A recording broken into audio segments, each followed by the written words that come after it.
어쩌다 희망 고문이 되어버렸습니다만 코로나 바이러스 팬데믹이 곧 좋아질 것이라는 말씀을 1년 내내 드린 것 같아서 많이 민망합니다. 이 감염이 날로 확장되는 것 같아서 걱정도 됩니다만 힘들게 먹고 사는 사람들의 외침이 더 가슴을 먹먹하게 하는 것도 사실입니다. 더군다나 백신을 두려워하는 아이들과 청소년들 그리고 그들의 부모님을 생각하면 감염이 되더라도 조금 덜 아프고 조금 덜 힘들었으면 좋겠다 하는 그런 희망이 더 커집니다. 그래도 다시 희망을 가지고 오늘 열겠습니다. 이미 말씀드린 대로 그 2021년을 지내면서 무엇을 잘못했는지 돌이켜보는 시간을 가지려고 합니다. 특히 이 대림절을 맞아서 간절한 기다림으로 채우고 있을 친구들을 기억하면서 특별히 오늘은 간절한 기다림의 한 분이신 예수의 어머니 마리아를 소개해 드리려 합니다. 시작하겠습니다. 성공의 김근상 주교입니다.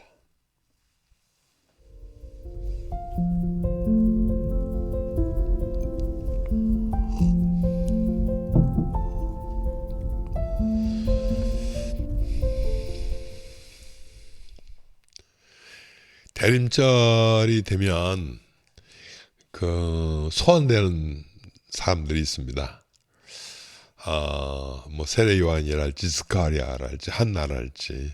그렇지만 가장 숨막히는 장면은 아마도 예수의 어머니 마리아라고 생각을 합니다. 당시 모든 유다인들이 간절히 기다리던 메시아를 다른 사람이 아닌 자기가 잉태하게 되었다는 그런 통고를 받게 된 장면은 정말 드라마틱하기가 이를 데 없지 않겠습니까? 한번 그 장면을 성서 그대로 들어보시렵니까? 엘리자벳이 아기를 가진 지 6달이 되었을 때 하나님께서는 천사 가브리엘을 갈릴레아 지방 나자렛이라는 동네에 보내시어 다윗 가문의 요셉이라는 사람과 약혼한 처녀를 찾아가게 하셨다. 그 처녀의 이름은 마리아였다. 천사는 마리아의 집으로 들어가 은총을 가득히 받은 이여 기뻐하여라 주께서 너와 함께 계신다 하고 인사하였다. 마리아는 몹시 당황하며 도대체 그 인사 한 말이 무슨 뜻일까 하고 곰곰이 생각하였다. 그러자 천사는 다시 두려워하지 마라 마리아, 너는 하나님의 은총을 받았다. 이제 아기를 가져 아들을 낳을 터이니 이름을 예수라 하여라. 그 아기는 위대한 분이 되어 지극히 높으신 하나님의 아들이라 불릴 것이다. 주 하나님께서 그에게 조상 다윗의 왕위를 주시어 야곱의 후손을 영원히 다스리는 왕이 되겠고 그의 나라는 끝이 없을 것이다 하고 일러주었다. 이 말을 듣고 마리아가 이 몸은 처녀입니다. 어떻게 그런 일이 있을 수 있겠습니까? 하자 천사는 이렇게 대답하였다.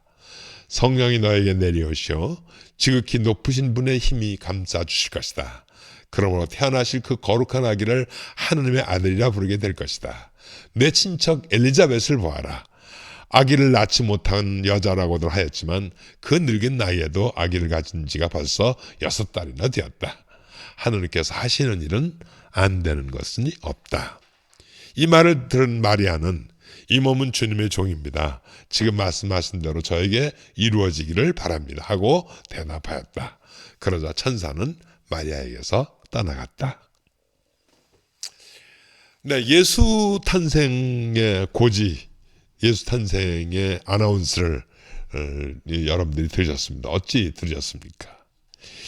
저는 무엇보다도 이 몸은 처녀입니다. 어찌 그런 일이 이렇게 웃는 그런 대목일 것입니다. 그런데 성서는 당당하게 하나님께서 하시는 일은 안 되는 것이 없다. 이렇게 표현합니다. 신앙의 눈이 아니고는 이해할 수 없는 장면이기도 합니다. 그래서 저도 다른 말씀 드리기가 쉽지 않습니다. 메시아의 탄생이라면 이 정도 충격은 당연한 것이 아닐까 하는 정도로 이해해 주시기 바랍니다. 저희가 아니더라도 그 시절 2000년 전 마리아를 비롯한 모든 가족들 아마 쉽게 살지는 않았을 겁니다. 별 이상한 루머, 해괴한 이야기들을 그 시절에도 충분히 들었을 것이로 생각을 합니다. 그리고 2000년 세월에도 그런 얘기, 어떻게 처녀가 이런 얘기를 수도 없이 들을 수 있었을 것이라고 생각을 합니다. 단지 그럼에도 불구하고 이렇게 되는 사건을 순순하게 받아들이는 마리아의 신심이 참으로 놀라울 뿐입니다. 신앙은 이런 것 같습니다. 논리를 필요로 하지도 않고 과학적 견거를 요청하지도 않습니다. 설사 끝까지 증명되지 않더라도 믿음을 가지고 기다릴 수만 있다면 저는 그것으로도 충분한 위력을 발휘한다고 믿고 있습니다. 왜냐하면 지난 2000년 동안 그 기다림의 기적을 우리가 가지고 있지 않습니까? 뿐만 아니라 지난 2000년 세월 동안에 유럽을 한번 가보십시오. 어디에를 가도 그 믿음의 힘, 그 기적의 힘을 조금 더 의심할 수 없다는 것을 쉽게 받아들일 수 있게 될 것입니다. 유다인들은 빼고 말입니다.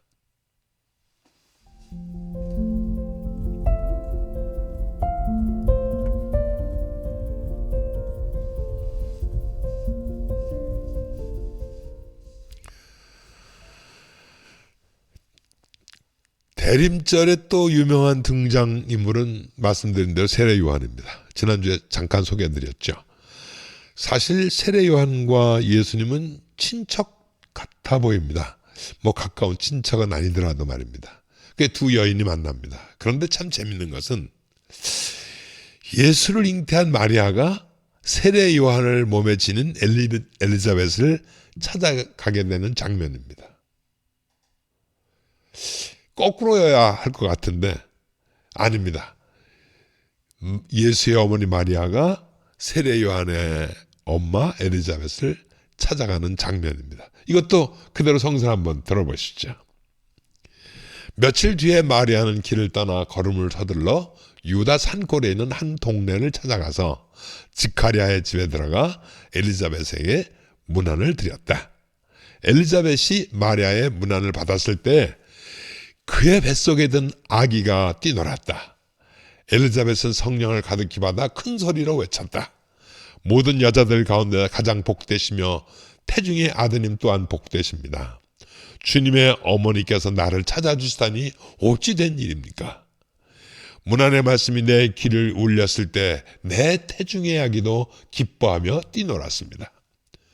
주님께서 약속하신 말씀이 꼭 이루어지리라 믿으셨으니 정말 복되십니다. 두 가지 충격입니다. 뭐 나중 알게 되실 일이지만 어떻게 예수 어머니가 세례 요한의 어머니 엘리자벳을 찾아가게 되었을까?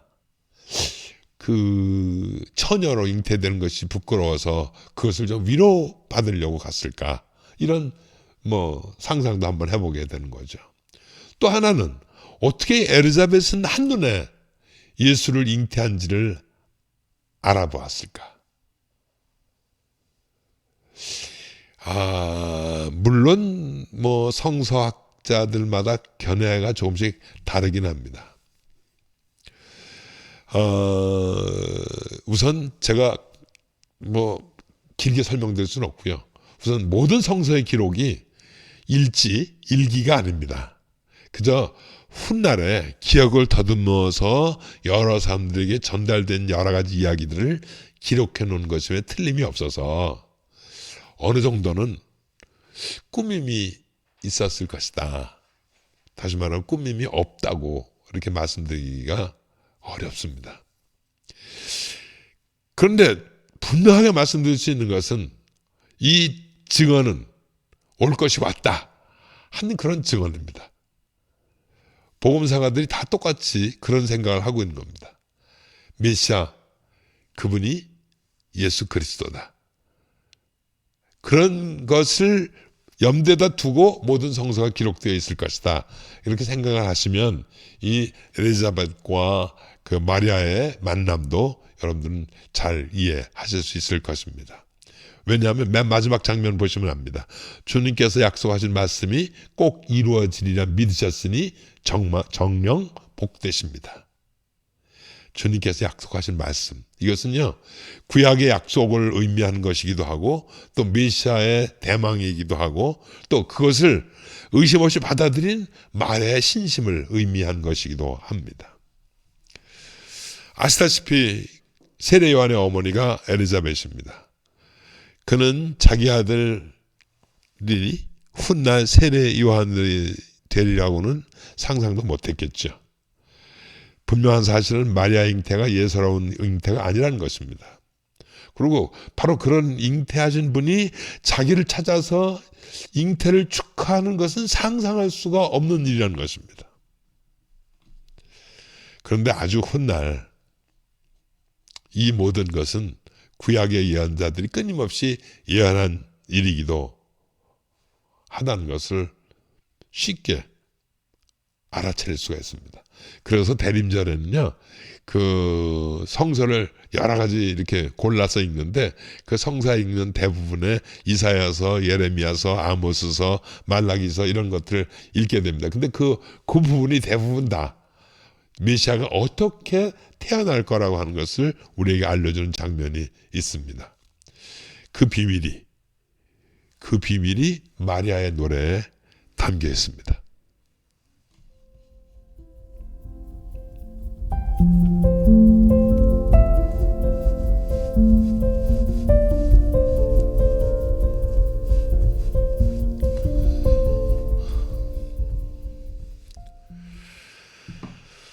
제가 마리아의 노래라고 소개해 드렸죠. 흔히 마그니피카시라고 합니다. 라틴어인데 저희 성공회에서는 성모 마리아 송가라고 하죠. 흔히 마리아의 찬가 이렇게 말하기도 합니다. 성서는 마리아의 노래 이렇게 표현되어 있습니다. 이게 훌륭한 연주곡이 굉장히 많습니다. 그래서 유튜브를 찾아보시면 정말 여러 가지 아주 아름다운 성가곡을 찾아 보실 수가 있고 은혜를 받으실 수가 있습니다. 특히 바하 곡이 유명합니다. 그것 아니더라도 비발디 곡도 또 존 류터라고 근현대 분도 작곡을 하는 것이 굉장히 자주 연주되고 있습니다. 그런데 오늘은요, 제가 이 성서 낭독과 함께 떼제 공동체가 부른 마그니피카스를 여러분들한테 소개해 드리려고 합니다.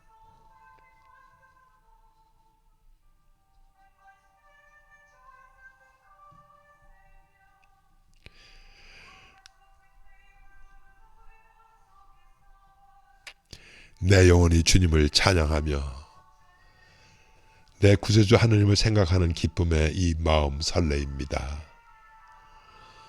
주께서 여정의 비천한 신세를 돌보셨습니다. 이제부터는 온 백성이 나를 복되다 하리니 전능하신 분께서 나에게 큰 일을 해주신 덕분입니다. 주님은 거룩하신 분, 주님을 두려워하는 이들에게는 대대로 자비를 베푸십니다. 주님은 전능하신 팔을 펼치시어 마음이 교만한 자를 흩으셨습니다. 권세 있는 자들을 그 자리에서 내치시고 보잘것없는 이들을 높이셨습니다.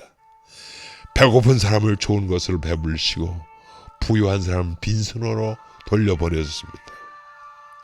주님은 약속하신 자비를 기억하시어 당신의 종 이스라엘을 도우셨습니다. 우리 조상들에게 약속하신 대로 그 자비를 아브라함과 그 후손에게 영원토록 베푸실 것입니다.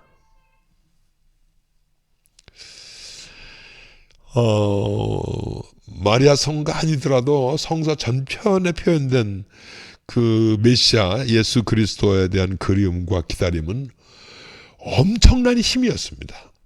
그것은 모든 예언자, 선지자들의 존재 근거이기도 했고 억울하게 사는 사람들에게 위로이기도 했으며 지금의 비참함을 보상해주는 가장 커다란 희망이기도 했습니다.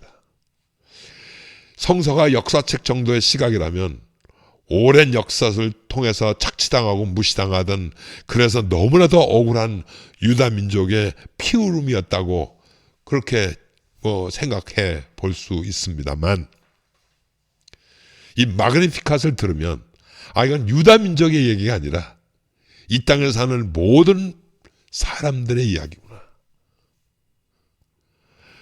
이 땅에 사는 모든 하나님의 백성들의 이야기구나 하는 것을 쉽게 받아들일 수가 있습니다.